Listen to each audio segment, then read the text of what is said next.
Ski Instructor Academy, and welcome to this series of strength conditioning and mobility. The way we've structured these videos is they're quite long, you might notice that, because I'm going to cover a lot to do, for example today, with the ankle and the foot. However, as you watch this video once, you'll be to skip forward to the more important parts in the future where the exercises are to improve mobility around that joint. So we are talking about the ankle today. Why is that so important? Well, for us as skiers and boarders, it's probably one of the most important joints when we're moving around. It gives us a great ability to balance our centre of mass over our feet. If I want to drop into a deep squat position, for example, just to be able to do this correctly requires me to have a certain amount of movement in my ankle joint. If I don't have that movement and I make the squat, what will happen is the knee or the hip has to compensate further up the chain for the lack of mobility in my ankle. And if you imagine as a skier or a boarder, if you are failing to be able to have the necessary range of movement, dorsiflexion, and are unable to feel the flex of the boot, then that would be a great problem with you ending up sitting back purely because you're unable to dorsiflex the ankle. So how can you at home quickly check your ankle mobility? Well, if I put the feet together, knees together also, and I drop into a strong squat position, not allowing the feet to collapse in over, which is why we're in this narrow pistol shape, many of you will find that just doing this, you will go down and find an impingement or a restriction that makes you want to lift your heels up or makes you feel like you've got to fall back over. For those that manage to get into a deep position, I'd like you to stick the leg out into a pistol position. Now holding it off the ground may be quite difficult, but you can try that. And obviously, make sure you can do it on both sides. That's one test you can do. If that test was challenging, here's a second test. Go to a wall, take your fist and a thumb distance from the wall, put your big toe against your little finger. This is about 5 inches. And from here, without the foot collapsing, I want you to see, with your heel down, that you can bring your knee to the wall. Many of you may be able to get your knee to the wall if you make a compensation. Here's a compensation to help. I get to this bit, oh, it's stuck, or I just roll the knee in over. Oh, all of a sudden I have a lot more movement. But that's not the correct way to do it. We want to see a strong foot arch, and we're going to talk about that a lot throughout the course. The use of the tripod of the foot is really important. So, what do you do if you are coming up a bit short in the range of movement from your ankle?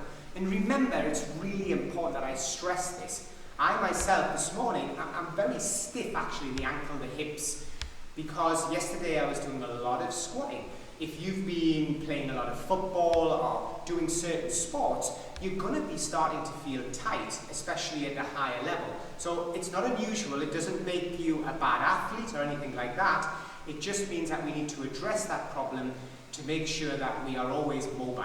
Now, obviously, most of you would have seen the classic calf stretches. I can come up against a wall or a door and simply place my foot at an angle and create a calf stretch high up here. This is a classic style calf stretch. I can place the foot behind me as long as both feet are pointing forward. And once again, you notice I'm in bare feet. I'm not doing this with shoes on. And again, just by forcing or over-pressing the heel into the ground, driving my hip forwards, I'm going to get a stretch through the whole of the back of the calf and the leg. In fact, with this stretch, if you bend the back leg, you're going to feel this much deeper in the leg, straight into the soleus, and this may be where you're tight. as opposed to higher up in the gastrocs. So you may want to adjust the flex in your knee and just see how you feel.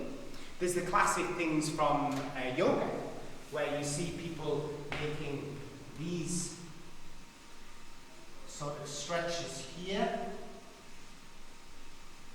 This is also legitimate stretching that you can do. What I want to do is I want to show you some things that maybe you haven't seen, a little bit different, by using gym bands and rollers, etc. So now I want to show you some things that are a little bit different. If you've got access to bands, rollers, things such as this, then yes, this is going to be a great advantage because it's going to allow you to break up the fascia tissue and smash the calf and open it up so that it loosens up the movement and perfuses the muscle at the same time. So this is what these rollers are for. When I see people use them though, they tend to be a little bit, I don't know, just sort of rocking back and forwards and doing nothing. And certainly they also use a lot of rollers. I mean, this is fairly hard, but I do see a lot of foam rollers that are way too soft for this type of mobilization. You want something that's solid, hard, and when you roll the tissue, what you're trying to search for is any knots, any feeling of tightness. So as I'm rolling up there, I'm trying to work out if there's something tight. And if I feel it tight, I then need to make sure in all of the stretches you're going to be doing that I'm able to control my breathing. So imagine sometimes if you've had a really hard physiotherapy session or somebody's massaging you and they're too aggressive, you get defensive, you get tight because your brain is trying to defend that part of the body so it reacts to the pain. You don't want so much pressure through a point that you stop breathing. You need to feel that you're able to inhale and exhale. When you do find something tight, the idea is not then just to roll over it, but actually stop there. And at this point now, this is the key. When you find the tight spot, you're trying to desensitize that tight spot. And that's the connection that you have again with your brain, where you're trying to almost tell the brain, look, it's safe, this isn't a problem. You can use your breathing. If you find a tight spot, breathe in for 4. Hold the breath for 4 seconds, and then blow out for 8. And as you're blowing out, try to just sink onto that spot, and you should find that it starts to desensitize, it starts to feel more comfortable. And remain on that spot until you feel that you can apply a lot of pressure down over without actually having any sensation of discomfort. So, you work your way up the calves and you find the points that are tight, and you don't just have to stop on them or roll up and down. You can move laterally across the muscle. And it's this lateral movement that's really going to have an effect on the muscle fibers as well. So that's how to use the roller.